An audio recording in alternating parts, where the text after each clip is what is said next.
Yeah, WRHA story. Seizures, part 4. So the last one, I arrived at the hospital and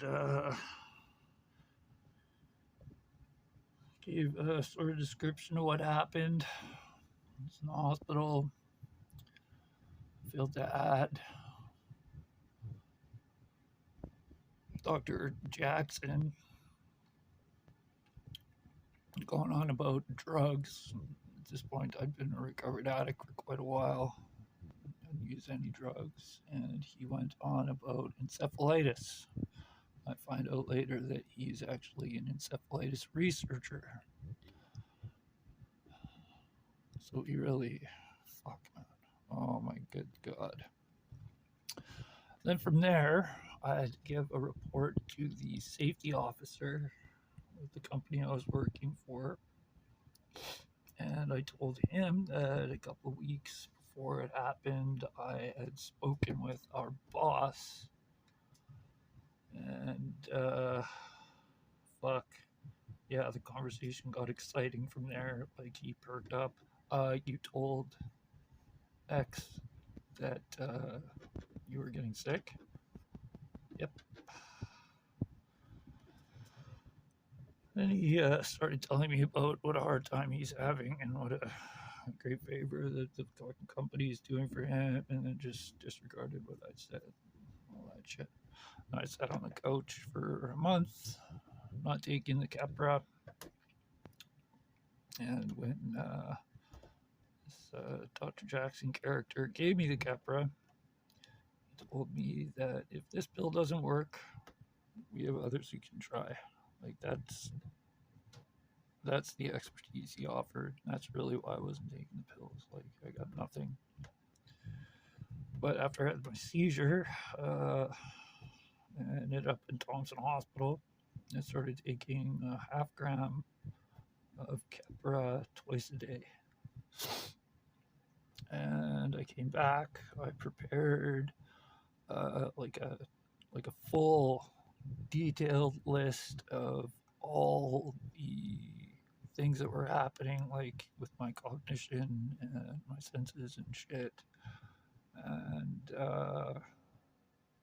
like, I prepared to go and talk to this neurologist person, you know, in a productive way. You know, I fucking went and I did it, and I fucking gave it to him, and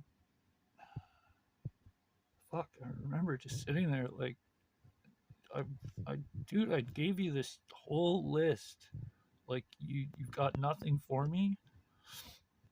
Like, you're absolutely sure that stress didn't bring this on. You're absolutely sure that none of these things that I know now as migraine aura are related to the seizures. You're sure, Mr. Head of Neurology, you're sure. He's sitting there, like, with a pen in his hand in front of a piece of paper, and he spent like an hour listening to me. And by the end, I'm like, fuck, you have to have more than this, dude. Like, giving him shit. Like, what the fuck is going on here, bro? And he's looking at me like, what do you mean? I pulled out this piece of paper. I have a pen. Like, he's literally pointing out all the things that he did to make me comfortable without actually doing anything. Like, that is awesome. I'm so glad that you're impressed by yourself, but my life is in the shitter right now, and I'm pretty sure you're fucking lying to me. But the good Winnipeg boy I am, okay, you're the boss, you know what you're talking about. I trust you. And at this point, I was kind of anti-technology. I didn't have a smartphone and shit.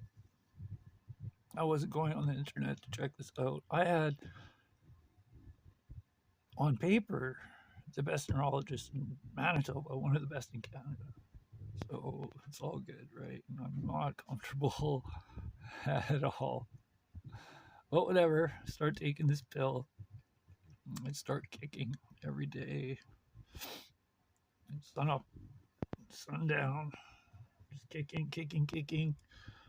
Not at all addressing the stress disorder that right now I know I had. Like, when I wouldn't stop, like, all I was doing was kicking, and I was getting the migraine cycle. I know during that time I was understanding, every month would come, I'd get the aura, and then I'd get a really bad night sweat or a seizure in my sleep.